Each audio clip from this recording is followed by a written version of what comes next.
Nvidia and AMD are finally taking a stance against miners. They're finally announcing that they hate it just as much as we do. They want to make sure that the average gamer will be able to get their hands on the GPUs that they desire so that they can play the latest Monster Hunter World or Far Cry 5 or Final Fantasy 15 when it comes out and not drive us away into the lonely depths of console gaming. Well, if their official comments are anything to be believed, they are taking that stance against miners and siding with their loyal gaming audience. However, I want to examine those claims and just have a conversation surrounding whether or not Nvidia and AMD actually care, or if this is just a PR move to help save face in the gaming community while they still continue to sell out of GPUs. There's a ton of chatter going around about what solutions exist and what each company can do to help alleviate the issue that we're all facing right now, so I want to hopefully clear some of those up and have a proper discussion around this entire problem. So obviously, first let's take a look at what each company said so that I don't misquote them or take then anything out of context. In an interview with the German publication Computer Base, a spokesman from Nvidia said this, obviously translated from German: "Gamers come first for Nvidia. All activities related to our GeForce product line are targeted at our main audience. To ensure that GeForce gamers continue to have good GeForce graphics card availability in the current situation, we recommend that our trading partners make the necessary arrangements to meet gamers' needs as usual." So pretty clear. Nvidia loves gamers and boos on the miners causing the stock shortages. AMD hasn't released an official statement to the public on this as far as I know, but in an article released yesterday by CNBC about the crypto craze, they reached out to AMD for comment and received this response: "The gaming market remains a priority for AMD, and gamers are a primary focus across our GPUs, CPUs, and semi-custom game console products." So there we have it from both companies. Gamers are the most important thing to them. They both unequivocally affirm that their support is behind the gaming masses and that they are not happy with what's currently going on with miners screwing over gamers. But is this really the truth? So let me say this first, before I get into it, that I absolutely want this to be a discussion. Please absolutely share your perspective in the comments down below and let's actually discuss it. I'm going to present my point of view on this, but I no means think that I'm viewing it from the absolute only correct perspective, so I welcome your input as well. Whether you agree or disagree, just please do it respectfully. So when I examine both Nvidia and AMD's response to the matter, I personally think that this is just a bunch of PR spun hootenanny. It appears to me that this is just a matter of saving face and bolstering consumer confidence while simultaneously changing nothing on the practical end, or making changes that will ultimately bring about no improvement to the gaming consumer side of things. Nvidia's position is obviously a bit stronger on the matter than what CNBC was able to get out of Team Red, but both really are as hollow of responses in my eyes. AMD saying that the gaming market remains a priority for them means very little. Things can be a priority for you, but you still have other aspects that are higher priorities. Like, I don't know, selling more GPUs this generation than you possibly could have if gamers were the only ones who were buying them up, leading to sales numbers that you could have only drooled about back when Polaris was still being developed. No matter how we slice the current situation, AMD is 100% winning out of it. Their architecture is finally utilizing what it was designed for, compute performance, and they're getting rewarded for it. Something that was never going to happen in the gaming sector. Sure, the RX 480 and 580s are great gaming cards, but they're too over-designed, run too hot, and draw too much power compared to the Green Team equivalent to be the GPU of choice for many rigs. The GTX 1060 was the much more appealing buy for many gamers, and AMD wasn't going to sell out of Polaris anytime soon. However, it would be completely unfair for me to say that this is solely on AMD's end. Nvidia is also able to bask in the sweet, sweet warmth of selling out of their cards. Both companies are being affected right where it matters with this mining rampage that we're seeing, which is in their purse strings. What company in their right mind would pull the plug on such a dough bison? Mining is the shimmering ostrich that's laying for them the proverbial golden egg. Cutting ties with that side of the industry just makes no sense from a revenue-based perspective, and we all know how much shareholders love higher revenue, especially for a company like AMD who didn't have the greatest past few years. AMD and Nvidia need to keep their shareholders happy, which they absolutely can do by selling to miners or allowing their partners to sell to miners and continuing to blue milk the space cow. But clearly, we gamers aren't responding too well to that. There's community unrest, there's violence in the comment sections of mining videos and on Reddit, and a feeling of resentment not only towards the ones buying the cards, but also to the ones who are doing the selling. The GPU companies can't let that go unaddressed. The building rage, the crescendoing despair, the vitriol is getting to the point that it's spilling over into the mainstream. And when that happens, when gamers' rage hits Main Street, they have to answer for it. I believe that's what these statements do. They communicate to the gamer, hey buddy, we're on your side. We really sympathize with you. We really do. We're gonna try to talk to people and we're gonna fix it for you. And it would be great if they meant those words sincerely, but I have a hard time thinking they're going to be able to follow through in a matter that's substantial for anyone. Some have proposed that they'll be able to place a 2 GPU per household limit with retailers to make sure that miners can't snap up a dozen cards at a time. Such a move enforcing a quantity restriction would show the gamer community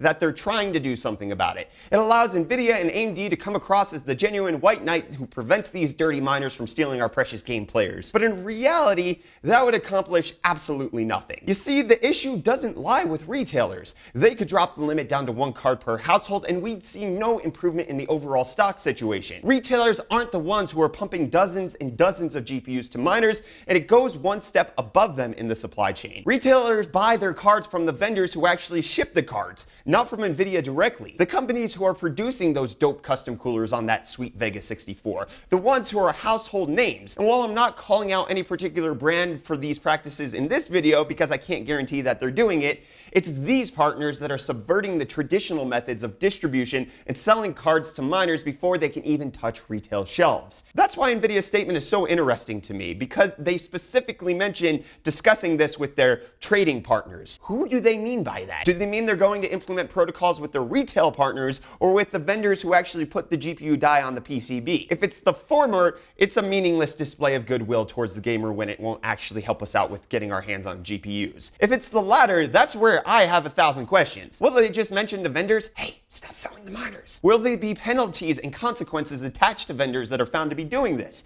Will there be mandatory minimums on orders that have to go through the traditional retail distribution funnel? Anything besides discussing this with the vendors directly and implementing consequences for those that abandon the gamer will bring nothing to the table in terms of helping us out. Maybe we'll have more information about this coming out soon, but as it stands now, I'm not too hopeful. Why in the world would they tell their partners to stop selling less cards just to appease the gamer? I understand they want to keep us happy, and releasing these statements is a good way to hold the tide until they can figure out an action plan, but the honest reality is, if Nvidia and AMD screw over us gamers, what are we gonna do about it? Stop playing video games? Buy from another GPU manufacturer? I'm sorry, my friends, Voodoo isn't around anymore, and Intel looks no closer to releasing a gaming GPU than they do starting a horse manure collection company. Oh, will they drive us to becoming console gamers? Guess who makes the GPUs there? AMD for PlayStation and Xbox and Nvidia for the Switch. They have the market cornered. There's nowhere for us to turn. There's nothing for us to do about it other than get really frustrated with the situation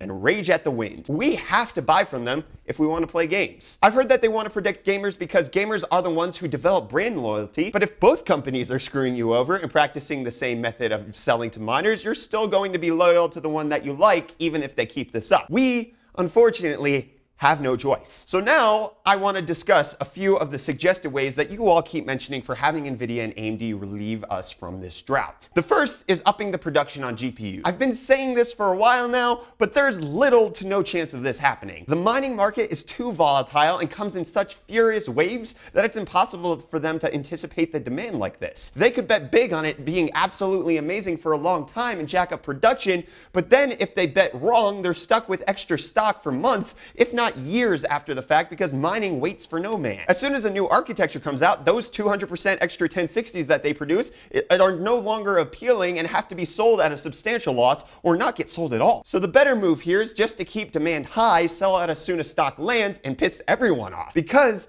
again, where else are we going to go? Gamers Nexus actually released a great video about this a few days ago. From discussing it with industry partners, it's not that Nvidia and AMD can't up production on GPUs. It's that the vendors aren't requesting additional units because they don't want to be burnt by the mining fallout. It's a smart business move even if it angers us so much. Sure, they might be able to sell more immediately right now, but there's no guarantee that they'll be able to sell them next week at the same volume, which is a terrifying thing for a business. Building your business model around a fad creates for some interesting consequences once it passes. Then, some of you have said that they should make mining specific cards, which they totally do. However, there's several issues with the mining specific cards that make them unappetizing to miners, and it all comes down to their resale value being trash if mining craps out. Because you see, miners are savvy business people too. They're hedging against the possibility of dips and crashes with the market just like anyone would. So why would they buy a GPU that has no display outputs, has a trash warranty, and basically only gives them a slight performance boost that will sell them for next to nothing if the market crashes,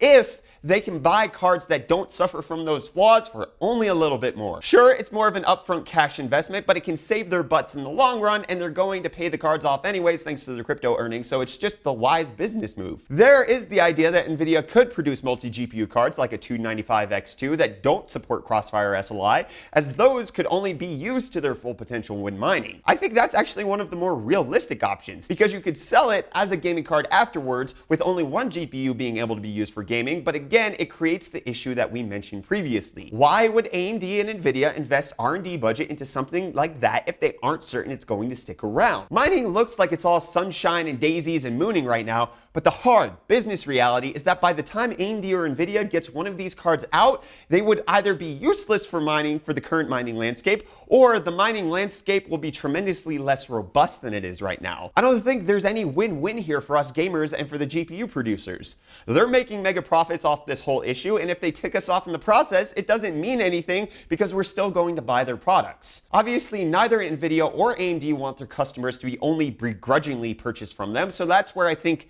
these statements come into play. They're issuing them as a means of reassuring gamers that they have their back, but at the same time, they'll keep on carrying on with business as it is. However, one of the less reassuring positives of this whole thing is that to some extent, AMD and Nvidia are saying that they believe in the long-term market of gaming, and that's who they care about, so they won't spend time coming up with customized cards for miners. That means they can spend more time developing great gaming cards, so more of their long-term effort is going to us, but all of their short-term products are being sold in droves to the ones who can pay cash for it. It's not entirely a positive, but I'd like to have an optimistic view on the world. But as I stated at the beginning, I want this to be a conversation, a discussion on how you perceive the current state of affairs. Are Nvidia and AMD just making statements for the sake of making statements? Do you think there's more substance to their words than I perceive? Do you have any information about what's going on behind the scenes with Nvidia and their vendors that we might not know about? Let's have that conversation either down below in the comments or over on Twitter. I am at UFDisciple.